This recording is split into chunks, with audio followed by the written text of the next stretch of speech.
दुनिया के सबसे तेज धावक उसेन बोल्ट।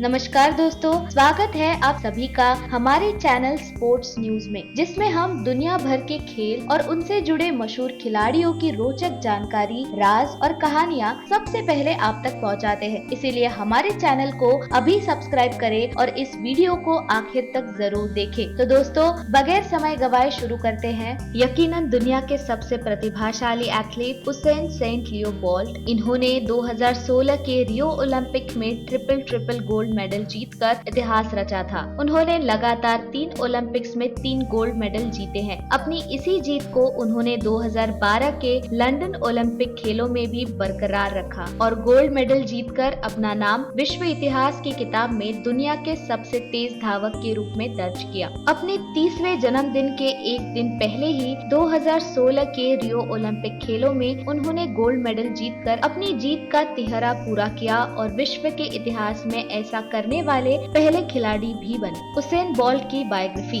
14 साल की उम्र में ही पश्चिम जमाइका के स्थानिक चैंपियनशिप में अपनी दौड़ने की गति देखकर आंखें खुल गई थी। उसेन बोल्ट शिखर के चढ़ाई की शुरुआत जब उन्होंने शालेय स्पर्धाओं में भाग लेकर मेडल जीता था तभी हो चुकी थी और इसके बाद उन्होंने लंबी कूद में भी भाग लेना शुरू किया और लंबी कूद में उन्होंने अपनी स्कूल के लिए ब्रॉन्ज मेडल भी जीता है। अपने साथियों की तुलना में लगातार आगे बढ़ते रहने के बाद बोल्ट लंबी कूद में काफी मेडल जीतने लगे और कहा जाता है कि क्रिकेट खेलते समय भी वे एक तेज गति के गेंदबाज की भूमिका निभाते थे। 2001 से बोल्ट ने दौड़ में अपने नाम का विश्व रिकॉर्ड बनाने की ठान ही ली और 2002 में उन्होंने कैरथन हॉल में आयोजित वेस्टर्न चैंपियंस फाइनल में 200 मीटर की दौड़ को 20 सेकंड हाथ में रहते हुए जीत ली। इसके बाद वे बहामास और नासाउ में आयोजित खेलों में 4 गोल्ड मेडल जीतने से पहले वे कैरिफ्टा ट्रायल्स में 200 और 400 मीटर डबल्स जीतने के लिए निकल पड़े। 2004 में बरमुडा के हैमिल्टन में कैरिफ्टा खेलों में 200 मीटर की दौड़ की। 200 मीटर की दौड़ को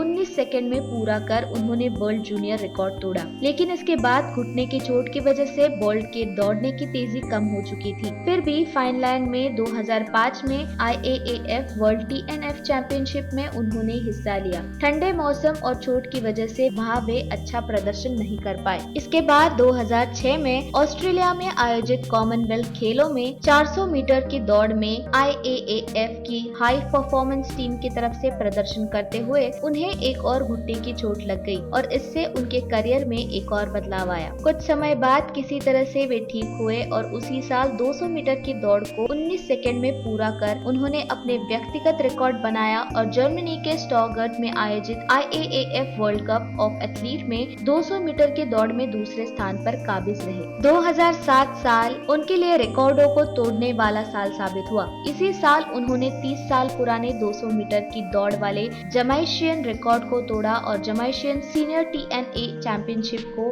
19 सेकंड में पूरा कर जीत लिया। इसके बाद 2007 में ही जापान के ओसाका में आयोजित IAAF वर्ल्ड TNF चैंपियनशिप में उन्होंने भाग लिया और 200 मीटर एवं 400 मीटर की रिले दौड़ में 2 सिल्वर मेडल जीतने में भी सफल रहे। 2008 भी उनके लिए रिकॉर्डों को तोड़ने वाला साल साबित हुआ। इस साल उन्होंने कई इतिहास रचे और ग्रह के सबसे तेज धावक भी बने। दिन रात संघर्ष और मेहनत कर वे लगातार चैंपियनशिप जीतते चले जा रहे थे और ओलंपिक खेलों के साथ साथ बहुत से स्थानीय खेलों में भी उन्होंने जीत दर्ज की, जिनमें मुख्य रूप से बीजिंग, लंदन और रियो के ओलंपिक खेलों की जीत और बर्लिन, डेग्यू, मॉस्को और बीजिंग की IAAF वर्ल्ड TNF चैंपियनशिप भी शामिल है। जुलाई 2012 में जब उन्होंने किंगस्टन में IAAF world junior TNF championship जीती, तब मेजबान देश के लिए गोल्ड मेडल जीतने वाले वे पहले धावक थे और 200 मीटर की दौड़ उन्होंने मात्र 20 सेकंड में पूरी कर ली। इन खेलों में बोल्ट ने 3 मेडल जीते, जिनमें 2 सिल्वर मेडल भी शामिल है। साथ ही वे इन खेलों में 400 टीम का भी हिस्सा थे। यही उनके चमत्कारिक चढ़ाई की शुरुआत थी। इस दौरान उन्होंने IAAF राइजिंग स्टार अवार्ड भी जीता था। उनका करियर इतना आसान भी नहीं रहा। कई कई बार छोटों ने भी उनके मौकों पर पानी फेर दिया था। 4 बार 2009, 2010, 2013 और 2017 उसेन बोल्ट को Lawrence world sportsman of the year के अवार्ड से नवाजा गया। साथ ही 6 बार 2008, 2009, 2011, 2012, 13 और 16 बोल्ट को IAAF में एथलीट ऑफ द ईयर के अवार्ड से नवाजा गया है। प्यूमा के साथ संयोजित रूप से उनकी खुद की कपड़ों की कंपनी भी है। उनकी खुद की घड़ी का निर्माण हुब्लॉट ने किया है। जमाइका के किंगस्टन में ट्रैक एंड ऑर्डर नाम का उनका खुद का रेस्टोरेंट भी है। चैंपियनशिप के नाम से उनकी एक शेविंग कंपनी भी है। उसेन बोल्ट फाउंडेशन नाम की उनकी खुद की एक संस्था है और साथ ही विश्व के कुछ चुनिंदा ब्रांड्स का उन्होंने समर्थन भी किया है। तो दोस्तों, ये थी दुनिया के सबसे तेज धावक उसेन बोल्ट की बायोग्राफी। मिलते हैं अगले वीडियो में ऐसी ही किसी जानकारी के साथ। दोस्तों, आपको ये वीडियो कैसी लगी ये आप हमें कमेंट सेक्शन के माध्यम से जरूर बताएं। दोस्तों, सब्सक्राइब करें हमारे चैनल स्पोर्ट्स न्यूज को और बेल आइकन को दबाएं लेटेस्ट खेल और उनसे जुड़े मशहूर खिलाड़ियों की वीडियो सबसे पहले देखने के लिए।